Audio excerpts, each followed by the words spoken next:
रश्मि और अमर लॉकडाउन के चलते डेटिंग ऐप पर मिलते हैं। उसी बीच उनकी बॉन्डिंग बहुत अच्छी बन जाती है और दोनों एक दूसरे से प्यार करने लगते हैं। बस लॉकडाउन खत्म होते ही चट मंगनी पट शादी।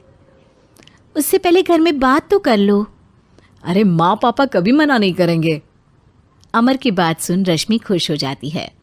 ऐसे ही दिन बीतते हैं और देखते ही देखते लॉकडाउन खुल जाता है, जिसके अगले ही दिन अमर अपने परिवार के साथ रिश्ता लेकर रश्मि के घर पहुंच जाता है।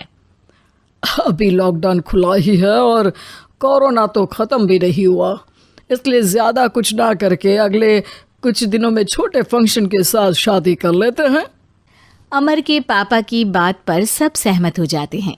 कुछ दिन बाद दोनों की शादी हो जाती है और रश्मि अपने ससुराल पहुंच जाती है। बेटा, शादी तो तूने अपनी मर्जी से कर ली, लेकिन बहू को बोल देना इस घर में हुक्म मेरा ही चलेगा, इसलिए अपना राज जमाने की कोशिश भी ना करें। माँ, रश्मि को यहाँ सिर्फ प्यार, आशीर्वाद और अपनापन चाहिए, पैसा या राज नहीं। बेटी की बात पर सास मुंह बनाए वहां से चली जाती है और अब वो हर रोज रश्मि को परेशान करना और ताने देना शुरू कर देती है। देखो, ये है आजकल की लड़की, इंटरनेट पर लड़कों से बातें करते हुए इन्हें शर्म भी नहीं आती, और यहाँ तो देखो कितनी सीधी सुशील बनकर दिखा रही है। मम्मी, शादी के रिश्ते वाले इंटरनेट ऐप से जब किसी को कोई दिक्कत नहीं है, फिर डेटिंग ऐप के जरिए मिलना किस तरह गलत हो सकता है? रश्मि के डेटिंग ऐप वाली बात सुन उसकी हैरान सास तुरंत तुनक कर पूरे घर को सिर पर उठा लेती है, जिसकी आवाज़ सुन अमर और उसके पापा भी वहाँ आ जाते हैं। हाय मेरी माता, इतना बड़ा झूठ! डेटिंग ऐप को इंटरनेट के जरिए मिली है, ही लड़का मिला था, फंसा लूंगी। उम्मीद है किसी दिन तो आपका गुस्सा शांत होगा और नफरत प्यार में बदलेगी।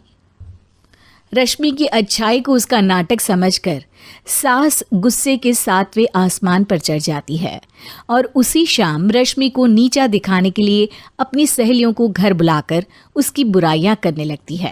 अरे कौशल्या, क्या बताऊं, आजकल के बच्चे ना बहुत एडवांस हो गए हैं। पहले रिश्ते घर परिवार वाले सब देख परख के कराते थे, और अब ये लोग खुद न जाने कहाँ कहाँ मिलकर खुद ही सब कुछ पक्का करके हमें बता देते हैं। लड़की का कैसा दिन धर्म, कैसा ईमान, कैसा चरित्र कुछ नहीं पता, बस प्यार किया और घर लाकर बिठा देते हैं। अरे ऐसा क्यों बोलती हो? आजकल बच्चे अपने आप में बहुत समझदार हो गए हैं, और फिर पूरी जिंदगी तो उन दोनों को ही साथ निभानी है। अपनी पसंद से शादी कर भी ले तो क्या दिक्कत? तू ही देख ले, पहले इतना अच्छा बेटा और अब सोने पर सुहागे जैसी सर्वगुण संपन्न बहू। और पता है, अभी कुछ दिन पहले मेरी बेटी ने मुझे डेटिंग ऐप के बारे में बताया, जहां लड़का लड़की अपनी पसंद से अपने आप एक दूसरे को चुन लेते हैं, और फिर अगर सब सही रहता है तो बात आगे भी बढ़ जाती है। अरे इसमें इतना खुश होकर क्या बता रही हो? ये तो गलत है। न जाने कौन क्या है, कितना झूठ कितना सच है। अरे पर सोचो, जब तुम किसी के बताए रिश्ते को देखने जाते हो तो क्या एक ही बार देखने से सच झूठ का पता लगा सकती हो? ज़रूरी नहीं कि बच्चों का लिया फैसला हमेशा गलत हो। अरे बहुत बार हमसे भी तो गलत फैसले होते हैं ना। अच्छे बुरे लोग तो हर जगह मिल सकते हैं, फिर इसमें सिर्फ बच्चे ही गलत कैसे? सहेलियों की बात सुन सास सोच में पड़ जाती है और इसी तरह कुछ दिन बीत जाते हैं, जिसमें ना तो वो रश्मि को परेशान करती है और ना ही कोई ताना सुनाती है, जिसे देख रश्मि परेशान हो जाती है। मम्मी, आपकी तबीयत तो ठीक है ना? कुछ दिनों से देख रही हूँ आप मुझे कुछ बोलती ही नहीं।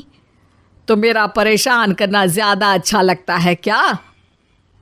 नहीं, आपकी शांति उससे ज्यादा परेशान कर रही है। शांति इसलिए है क्योंकि मुझे एहसास हो गया है कि गलत तुम लोग नहीं, मेरी सोच है। प्यार तो एक सुंदर एहसास और शादी खूबसूरत साथ है।